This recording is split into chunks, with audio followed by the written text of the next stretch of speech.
I got to click the button again, Pete. It's true. Back in the studio, man. How's she feel? I'm so happy. We have 3 screens going. We have Audacity on one and a timer on the other, and then whatever thing we want to throw on the third. It's off right now, but I got to click the button, Pete. It's a big day. Our audio quality is going through the roof. Until you jinxed it. I didn't say our viewership was going through the roof, just our audio quality. Well, I'm checking levels right now visually. They seem to be in line. I think we're doing high on life. High on podcasts, Pete. Nothing else. See, that's funny because we were talking off air. We're tossing ideas around about what might be a good conversation for this week's episode. Mm-hmm. And people who don't know you, they probably don't know this about you, but how is a freak that looks like you straight edge? Like, yeah, you're tatted up. Mm-hmm. You got a beard. Most of the time, you got some kind of a headpiece, whether it's a bandana or a. I mean, I call it. Don't say do-rag. No, but I don't wear do-rags. No, but a bandana, a beanie, without the poof, like just a knitted type hat, sunglasses, sleeveless shirts. I'm your classic profile drug dealer. Yeah. You look like a guy who does a lot of drugs. I'm a hacky sacking, purple van driving, dope slinging drug dealer, Pete.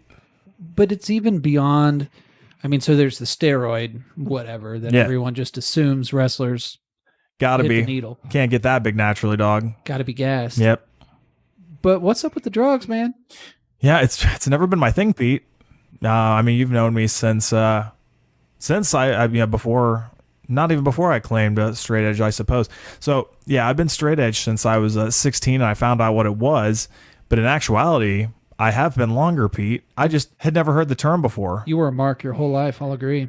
I've always been a mark, So, but that's the thing I will never tell people. Like, I usually will never tell people I'm straight edge, Pete, because of the negative connotation of it. Because so many straight edge people are just jerks. Well, yeah, or it's like telling people I don't drink. Oh, why, bro? Was there that time that you got real drunk in a car accident? God. Like, there's got to be something wrong with you if you're straight edge. Dude, anytime you tell someone that you don't do whatever they do or whatever they're offering you, it has to turn into a huge conversation piece. So, if I'm at a party and people are like, hey, man, do you want a drink? I'm like, no, thanks. Appreciate it. But make it sound like, like I was thinking about it, but no, I'm good. That goes with anything. That goes with any drugs or anything. And I've never tried to be a jerk about it, Pete, because I don't see a point in being a jerk to somebody, especially if they offer you drugs, because that's not cheap.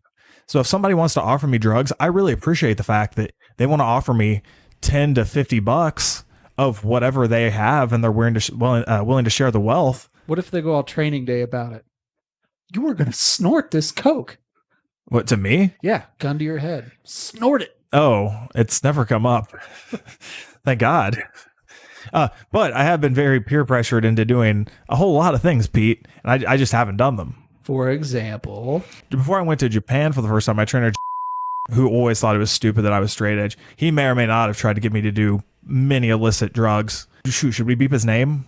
We could beep his name. That's okay. fine. My trainer, the Asian redneck, may or may not have tried to get me just do that. to like do stuff like drugs or whatever at some point, or booze or anything. I remember one time we're on 4th Street Live in Louisville, and there were these beautiful women walking by, and they had these little vials in between their large cleavage, and they were like, yeah, it's a shot of whatever, you better buy one. I'm like, nah, man, I can put my face in boobs like anytime, alcohol free. No, man, I'm pretty sure no straight edge guy has ever gone motorboating. Because that's how you have to, like, you drink the shot, right? Because it's super expensive anyway, and they put it there, and we've been to bars before. So yeah, he was like, hey man, what about when you get to Japan? What if Great Muta asks you to take a drink with him? You gonna disrespect Great Muta? And I was like, man, I'm not gonna disrespect him, but I'm gonna try and play it off in the right way. And at one point, Muta was kind enough to offer me a drink, and then someone real quick smartened him up, but then said I was cool, so it's fine. Do you have to have somebody with you, some sort of valet, to vouch for you? It helps in Japan because they don't trust people who don't drink. Their reasoning being a drunk you is the real you, and they don't want you to hide behind your sober facade, which in a way actually I think is pretty accurate, but they don't want to trust people who don't drink as a result of that. So you have to prove yourself that you're cool in other ways, and then it is nice to have one of those people vouch for you. Like Hino vouch for me all the time. What's the peer pressure like, just in general? Surely there's been times where you've seriously considered it to some degree, like weighed pros and cons? And I mean serious, because it's more like, nah, that's stupid, and you just dismiss it. Surely there's been times where you're like, well, I wonder what would happen if. Oh, no, I've never actually had that. Sure you have. No. You've weighed pros and cons. I mean, I've weighed the pros and cons, like, oh, if Muda offered me a drink, what would I do? But then I know I'm not going to drink, so I don't seriously weigh it. I'm just like, yeah, I'm whatever. Well, I guess that's what I mean. That's why I was trying to preface it by saying, if somebody's like, hey, man, we should do this, I think at some point in time with every decision, people just get past the nah. I mean, that doesn't mean you're going to do it, but you're like, man, why do people do this? There's got to be a reason. And so you start to contemplate. Like, I don't know, man. Maybe if you did acid, you'd have a great idea for a wrestling gimmick. That's true. Yeah, actually, there's a little bit of me. So, by the way, my definition of straight edge is no mind-altering substances, no recreational drugs. That's my definition. So it's kind of open to interpretation. Some people also say like no sex or no caffeine or no whatever. I think straight edge means using something as a crutch. Well, you also don't vaccinate either. I mean, yeah. Don't accuse me of that on this podcast. I don't believe in that. If you're an anti-vaxxer, you probably don't listen to this podcast. I've offended you already. We're 61 episodes in. I've said something. I've offended other people on this podcast that are vaccinators because, they're smart people and use logic and reason and stuff. But hey, we live in a world right now of not a lot of logic and reason. Stories for another day, though. But that's what I consider is like, oh, no recreational drugs. But I also don't like pharmaceuticals. America is destroyed by big pharma. Also, I don't think you need one. Like, there's placebo effects, and like you can overcome your own genetics. You can alter your own genetics in a certain way. Stories for another day. Could you not speak out though about the natural male enhancement pills that we were talking about getting as a sponsor on the show? So I'm going to say those are performance enhancing, not recreational. So that's our loophole, Pete. Blue Chew or Ejaculoid. These are performance enhancing drugs. Completely different, all right? We're just trying to even the playing field.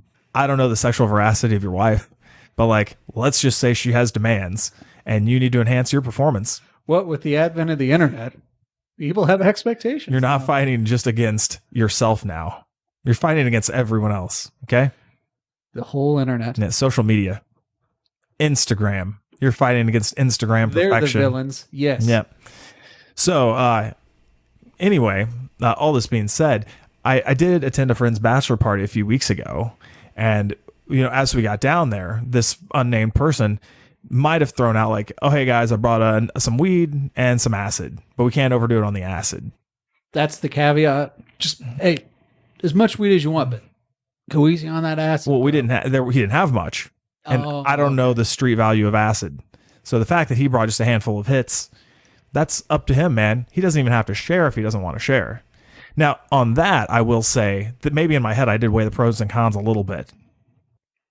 Yeah. So to weigh the pros and cons, you take out what real world consequences and everything else. And just like at best case scenario, you're in a padded room. You're going to physically be okay after you're done. It's like, what's the appeal of acid? Like, is that the drug you think if you were ever that'd be on the list of something you might try? We were camping, and it was just dudes looking out for each other and camping.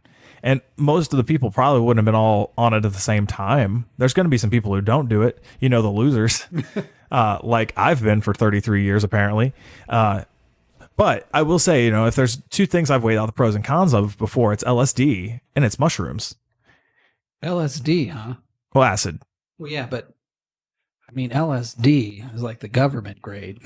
Just like Molly is pretty much like ecstasy, but it's synthesized and slightly different. It tends to be more potent. So that's what I'm thinking. You talking full, like, you going all in, man. I got into an argument with a drug addict not too long ago about Molly and ecstasy being pretty much the same thing. They didn't know that. I mean, yeah, they're similar. And I forget it's like the equivalent of one word is gone when it's Molly, because they're all a synthetic type drug, but one is a concentrate of the other. Like if you're going to, X might be less harmful or have less, the effects might be less. And, we could be wrong. That's fine. But I'm saying is, I was arguing with a hardcore drug addict about this. Like, this person, I don't know if they were high when we were talking, but I was saying, like, yeah, I said one and they were like, no, you need to be doing ecstasy. I'm like, idiot. Come on. At least know you research They're pretty similar. I got them at. I'm not going to judge you for whatever you do. You can do anything you want in your life if it doesn't affect me. I support you in your decisions. Just be informed about them. As long as it's not meth or heroin, because drug people even look down on those folks. Yeah. You got to do your designer drugs. This week was election day, and you know what? You can vote for whoever you want. I have strong opinions on who you vote for, but that's neither here nor there. Don't get me wrong. Like, I voted with friggin' purpose, but if you want to vote your way that I completely disagree with, that's also okay, as long as you're informed about it. For the record, Jake doesn't have a sticker. I can't verify if he's actually voted. Yeah, I put my stickers in my car. In it, not on it. In it. It's not. Yeah, I didn't see anyone today. Social distancing, Pete. Everyone has to know I voted. That's how you be pretentious and vote. Yes, 100%. Yeah. It's not enough to exercise your right to vote. You have to let everyone know. Exactly. So, but what I was saying is, LSD and mushrooms, in a way, like, I've read really interesting studies on both of those about how it can kind of open your mind, right? It doesn't necessarily dull your senses. Like, booze can kind of dull things. Weed can kind of dull things. Most drugs are designed to kind of dull things. Depressants. Or have some, like, terrible effect on you, like smoking really destroys you, like, on a physiological level, right? So acid and mushrooms, though, I've read and heard all these things about it kind of opening up your mind, right? Like, you're accessing parts of your brain that, like, you didn't before. So that to me is very interesting, Pete. What if all I need to revolutionize my new professional wrestling gimmick is one hit of acid? That's what you'd waste it on? I mean, that's the example I gave, but you don't think it'd be like, man, I'd paint something, or I'd write really great poetry. Man. Now you'd come up with a new finisher and a new gimmick, and then you'd be made. Only way that my art might get semi, like, watchable. Like, I'm never going to be a painter, Pete. I'm never going to know how to play the guitar. So, and if acid does that, power to it. If that's legit, if you are listening to this podcast, you've dropped acid and learned how to play the guitar like Hendrix, tweet me. Slight tangent, but people who went to school with us, I don't know if this happens to you, but occasionally I'll hear the whole, well, you play guitar, don't you? No. Like, no, man, I saw you at the talent show. Yes. Have I played a guitar? Sure. Do I play guitar? No, because that's insulting to people who really know what to do with the instrument. Yeah, I don't know if anyone ever asked me that, but I did play guitar in a battle of the bands or at a talent show once. So it would have made complete sense that somebody asked me, hey, do you play guitar? No. Because now I look back at it like I disrespected the art of the guitar by doing what I did on stage. Yeah, I played some Red Hot Chili Peppers, okay, but let's be honest, I wasn't changing the game. Right. I learned enough. I know how to look at tabs, okay? Not really that big of a deal. Anyone with an afternoon free could learn a ditty or two, but don't say you play the guitar. Yeah, exactly. I actually looked up a guitar tablature the other day for, coincidentally enough, I took a pill in Ibiza by Mike Posner, because, you know what, I might screw around on the guitar and try and learn how to play that, but I'm not going to ever post up like I'm a guitar player. Unless it's on Instagram. Check out Jake Allman 2012, where he plays guitar and looks like a BA. Nothing. Yeah, just to see how many likes I get. It's a social experiment. Nothing on my Instagram's real. Today I posted some real stuff for the first time like ever, Pete. I posted some political stuff in the week that this podcast comes out, and it's the first time I've ever posted something real on social media. Same week you're talking about drugs, so everyone's going to discredit whatever you said. Fair enough. Who knows what I say is true or not true? I don't think I've consciously lied on this podcast, but my sarcasm knows no bounds. So what would be the deal then? You think that you could just do it the once, get your great idea, and you'd be set? How do you deal with the addiction part of it? You don't get addicted to those drugs. Yeah, well, that's the thing. I think, well, not to get too philosophical, do you get addicted to the experience? Do you just develop a habit? Do you know of people? It's like, well, I just, I've got 5 days PTO. Mm-hmm. Once a year, I just go on an acid trip and then I'm good. Yes, I actually do. I do know a guy who has Acid Week. Does he make t-shirts? Like Acid Week. He should. And I also have another friend who has one designated day a year that's Mushroom Day. And that's great because you know what? They're like plotting off a few days or like signing off a week just to go do their thing to rejuvenate and refresh and whatever. I don't know, Pete. I've never done it. Do you know what their out-of-office auto reply says? Oh, shoot them an email. That would be hilarious. Ooh, what should it say? What should my auto reply be to anyone who messages me? Trippin' balls, BAWLZ. Back tomorrow. Ooh, I love that. I would totally do that. I'm gonna put that on my voicemail if I ever decide to do drugs. Probably won't happen, but I would. By the way, another time, may or may not be the same friend whose bachelor party I was at recently. He was the guy who dropped me off at the airport in 2017 when I went to Japan for my long stay, and who picked me up when I got home. So we got in his car on the way home, and I waited like 5 minutes or something like that. And I was like, hey, man, I think we should do mushrooms. And he loves mushrooms. So immediately when I saw the lit up look on his face and he looked at me, I knew it was a very poorly timed joke. Because I just gave him something and took it away. We're going to stereotype.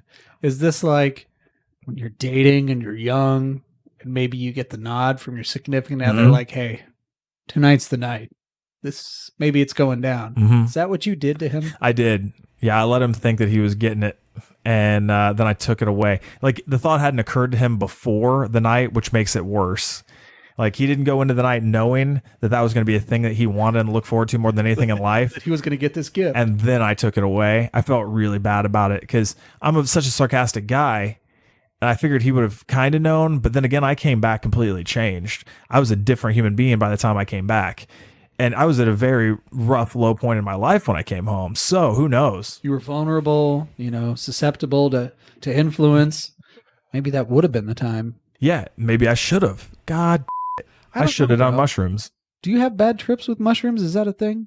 I don't actually know. I associate bad acid trips with LSD, or like a bad trip with LSD. I mean, right. I don't know the difference because you hallucinate on both, but I don't know to what degree. Oh man, we have research to do. Yeah, or we could probably, if we'd have thought ahead, we could probably have used a lifeline and phoned a friend to get a little bit of additional insight. Yeah, it's okay though. It's okay. We don't need that. We're just shooting the breeze, Pete. Yeah. Talking about drugs. 'Tis all hypothetical. I mean, these are conversations people have. They just do. I do have a couple drug-related stories. By the way, at the bachelor party, no one dropped acid. Ended up raining way too much the second day. And on night one, my buddy and I had a really good theoretical conversation about the trips themselves and how he believes that no one should ever do it on a whim. And you need to be in a safe spot so you have a good trip. Very interesting stuff. Safety first. Safety first. So, but this reminds me of a story one time I heard about two professional wrestlers in Canada. And my buddy, who also remained nameless, I guess, told me about the story once where he was hanging out with these two wrestlers. And one of them went up to the other, and guy number one is a little bit insane. Guy number two, less insane. Guy number one tells guy number two, hey, dude, open your mouth, stick out your tongue. And they're really close friends. So he just opened his mouth and stuck out his tongue. And then guy number one tapped him on the tongue with his fingers and 2 hits of acid. No. And then he tapped him on the tongue, took a step back, put his hand back in the air, and then waved at him and just said goodbye. No. And sent him off to La La Land. That's funny. For the next 12 hours. That's not cool. It's in a way hilarious. I think this is hilarious. And they're very good friends. I'm willing to bet they've maybe done something like this together. So it's not like he just forced this on, right? You know what I mean? Like an unknown. Like if so back in the day, someone like joked about spiking one of my drinks just to think it's like funny. See, that would actually, I feel like that's crossing the line in a way. So, but it's like two friends like that mess around and do stuff like this to each other back and forth. I can't hate on it. But you'd still be straight edge, bro. You didn't know. This is another thing too. I've told you about my Still Straightedge series, right? Yes, which should still come out on YouTube. Okay, sweet. So I do have this YouTube series, which maybe only I would find funny. Anyone who actually has ever told someone in their life, no, I'm not going to do that, I'm straight edge, won't find this show funny. Because if someone asks you to do something and you should never respond with, no, I'm straight edge, that means you're a pretentious jerk. Just tell them no, thank you. Isn't that what you say, though, at your country club where you got your cardigan straight around your shoulders? Oh, man. We can come back to the country club conversation later if you want. That's the quickest way to make me look down on you, my country club. Anyway, Still Straight Edge is a YouTube series I had in mind where I, as a straight edge individual, oh, by the way, are we talking about my straight edge tattoo? I don't know if we have or not. Sweet. So the first I'll come back to this in a second. The first tattoo I ever got in my life, I was 18 or 19 years old, and I got the very important news that my buddy's friend's brother has a tattoo gun, and he's a really good artist. And you were so confident, I could tell, because of the location of your tattoo. Yeah. Classic first tattoo move here, Pete. My buddy's friend's brother has a tattoo gun, and we can go over to his apartment tonight. Huh? You gave me the best piece of tattoo advice I think I've ever received. Because I was looking at deals, trying to find out who's going to give me the best deal. Don't ever get a cheap tattoo. That's going to be on you for the rest of your life, you idiot. Yep. It's like, oh, that makes sense. I'm glad I could help. Yeah, pay for it. You get what you pay for. So my buddies were like, hey, we should get tattoos tonight. I'm like, well, obviously I want to get a tattoo, but I'm like, man, I don't care how good of an artist this dude is. If he hasn't been tattooing very long, he's probably not great. This is my 18, 19-year-old logic. I don't know. I was dumb. I did a lot of stupid things at 18 or 19 years old. A lot of them have names. I don't know where I got this logic from, but I was like, you know what? I'm just going to, yeah, I'll go for it.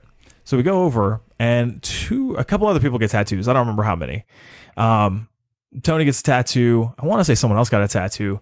And I was like, you know what? I'm going to do a Straightedge tattoo because that's important to me. However, in case it looks bad, I want to be in a place where I can kind of hide it a little bit, but also the place that's a little edgy, right? A little bit punk rock. Your butt cheeks. Yes, I spread them wide. Same dude. Oh, wait, I think the same dude later might have done the max on Tony's butt. Tony, let me know. So I got SXE, which means straight edge, on my inner lip. So I just had to hold down my lip for like 10 minutes or whatever as this guy tattooed a small S, a big X, and a small E. When Jake says his inner lip, that is a really apt description, but it's like, you know where your bottom teeth are and then the fleshy lip in front of it? You just pulled that out and exposed it. It's like the backside of your chin. The inside of your chin is where his tattoo is. So I have to fold my lip down, and you can see it says XXE, which a lot of people through the years have been like, does that say sexy? Yeah, it does. I'm like, sure it does. That's how I answer a lot of questions anymore at 33 years of age, Pete, is anytime someone asks, oh my God, is that whatever? And they throw out a ridiculous idea, I say, yep, sure is. That's a good way to live life. Yep. Is that? Yeah. Hey, man, are you wearing Lacoste? Sure am. Ask your country club friends. Yep. Like, it's like in a bar. Hey, man, I better beat you up. I'm like, I'm sure you could. No doubt in my mind. Back to my YouTube series, still straight edge, Pete. I think this is a rib because everything I do now is a rib. It's just to pop me and the boys. This straight edge series I have would be a series of events of me in some way indirectly getting wasted or inebriated, but trying to do it in a way where I can still defend myself as being straight edge, like that I didn't consciously ingest drugs. Well, this thing has legs, so I don't think you should give too much away. Like if you actually divulge too much plot, somebody's going to steal it. That's true. I don't know if I'm going to film it though. I think you should. I think if this gets enough fan support, you should at least do one episode. Okay. So I shouldn't tell them much? No. But if you want to know more, if you want to see the one episode, I'll film it for you. We'll get the one online because there's a YouTube channel now where you can find all the podcasts. You can just throw it up there. That is true. So I'll throw out one example idea episode, though. I have a list of them. Let's say the first one would be I'm in, say, my friend's garage, and there's like a That 70s show like circle going on, and people are puff passing, right?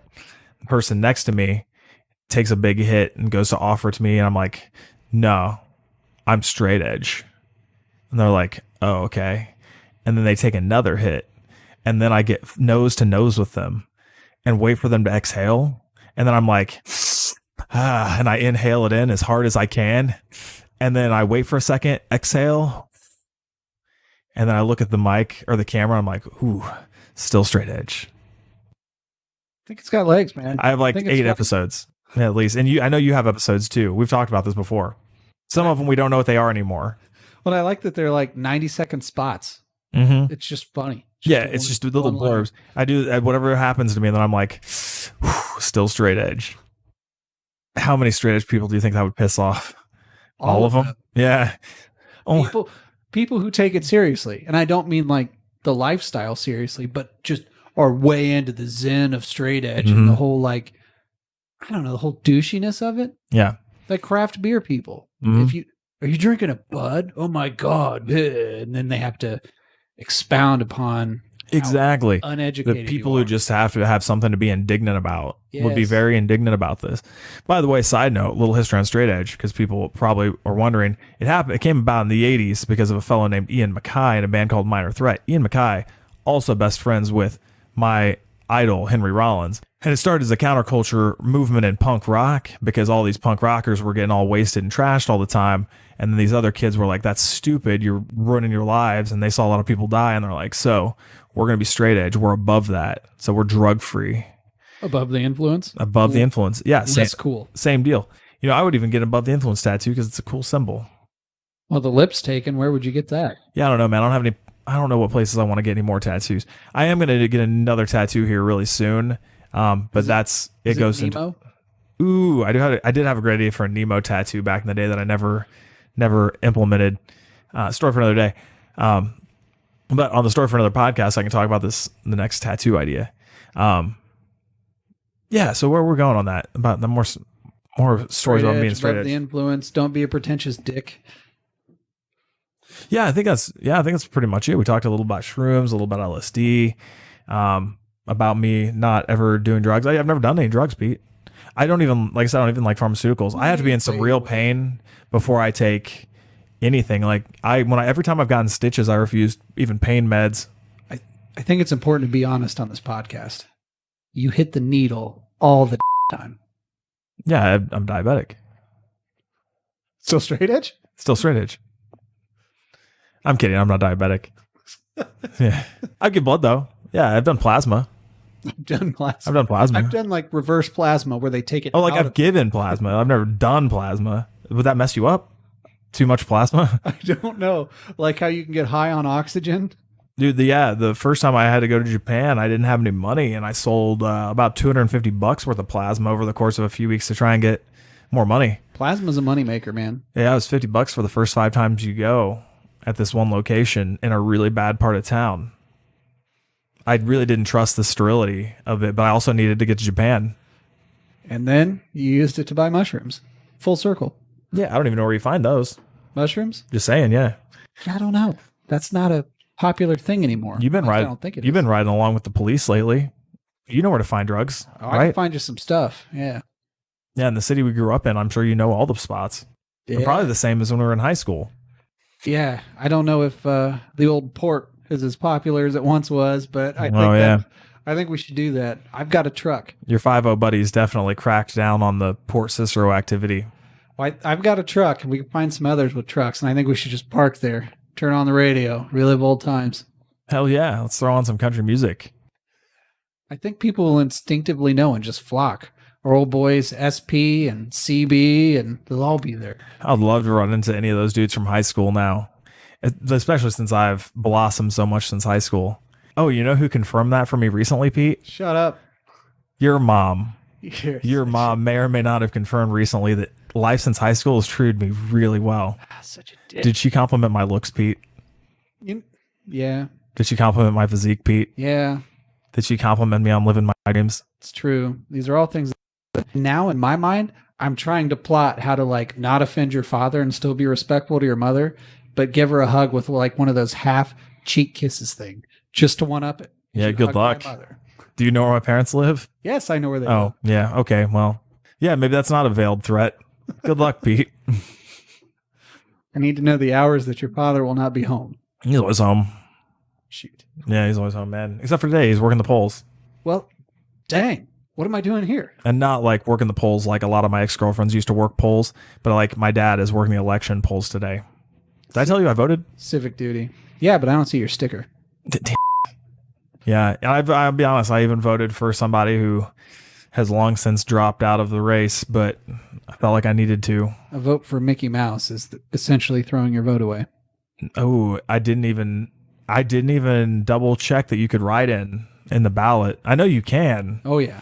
but I didn't even write in, man. I just saw my name. I was like, that's my guy. There were 2 dudes I would have voted for, and they're both long gone.